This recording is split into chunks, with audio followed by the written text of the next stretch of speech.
The Shire lay bathed in the soft light of morning, dew sparkling on the long grasses and the scent of fresh breath drifting from the round doors of Hobbit halls. Birds called in the hedgerows, and the gentle ripple of the river whispered past the orchards and pastures. To the Hobbits, this was life in its perfection, a place where time moved slowly and the world beyond the borders seemed distant and unimportant. Frodo Baggins wandered barefoot through the winding paths between gardens and streams, feeling the cool grasses under his feet and listening to the faint melody of wind through the trees. Even on ordinary days, the Shire sang its quiet music, the clip-clop of a pony cart, the laughter of children playing tag, the soft murmur of neighbors greeting one another over fences. Every sound seemed to harmonize with the rhythm of the land.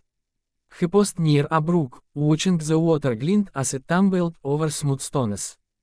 He picked up a leaf, twirled it in his fingers, and felt a pang of longing he couldn't explain. There was a sense that the world outside the Shire was vast and full of danger, but for now, the harmony of his home was enough. Preparations were underway for Bilbo Baggins' 11th birthday. Lanterns were strung across the party field, and tables sagged under platters of roasted meats, peas, cheeses, and barrels of ale. The air was filled with laughter, the creak of chairs, and the faint tune of a fiddle played by a neighbor in the distance.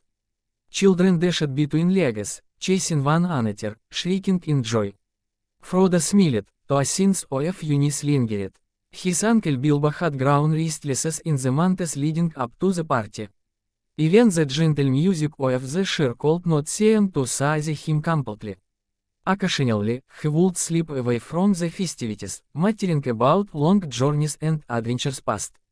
The golden ring he kept hidden was always near, a small object that seemed harmless but carried a weight of history and power far beyond the hills of the Shire. The night of the birthday arrived, and fireworks exploded over the rolling hills, painting the sky in brilliant reds, blues, and golds.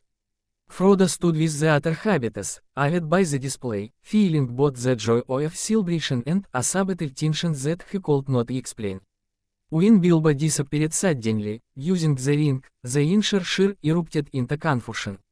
Cheers toppled, voices shouted, and the music of the Shire seemed to falter, replaced by a tense silence as the Hobbits tried to comprehend the impossible. Gandalf, standing nearby, watched quietly, his eyes sharp and knowing. He alone understood the gravity of what had just occurred. Frodo, now heir to Back and to the Golden Ring, felt a mixture of excitement and fear. The music of the Shire, the gentle, comforting melodies of his childhood, now felt fragile, as if the winds of a larger, darker world were beginning to blow across the hills. That night, Frodo packed quietly, carrying only what he could hold, with Sam at his side.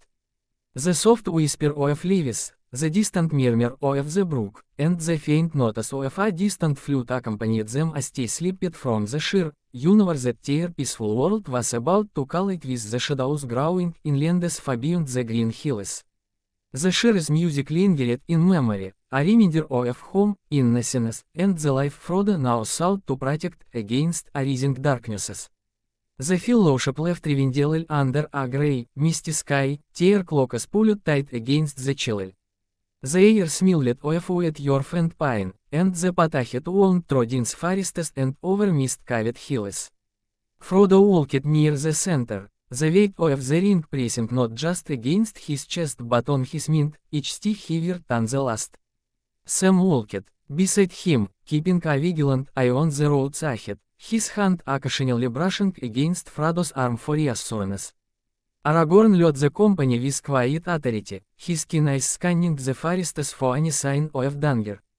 Behind him strode Legolas, his movements as fluid as the wind through the trees, and Gimli, whose heavy steeds and sturdy axe made the earth easily feel secure. Boromir walked close to Frodo, his gaze lingering on the chain around the Hobbit's neck, the subtle pull of the ring steering towards he tried to resist.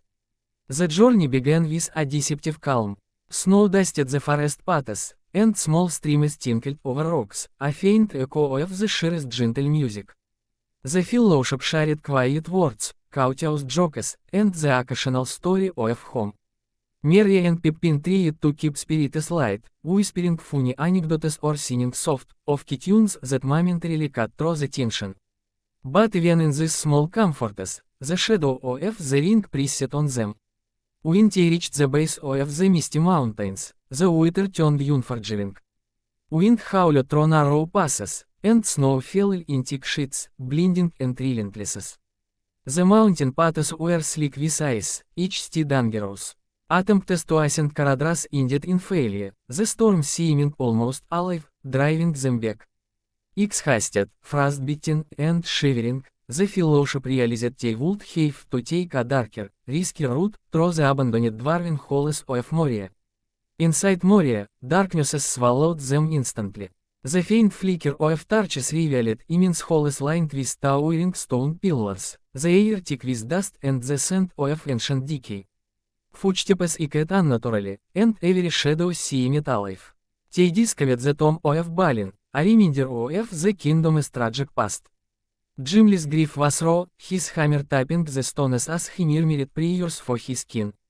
Then the drums began, low, distant at first, vibrating through the stone. The sound grew steadily, echoing of the high ceilings, a rhythm that heralded approaching danger.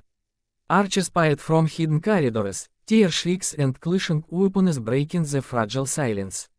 The fellowship fought back to back, blades flashing in torchlight, arrows hissing through the gloom. Legolas' aim never wavered, Gimli's success and death, Boromir fought with grim determination. Frodo felt the ring pulse against his chest, whispering temptations, urging him to vanish into invisibility, but he resisted.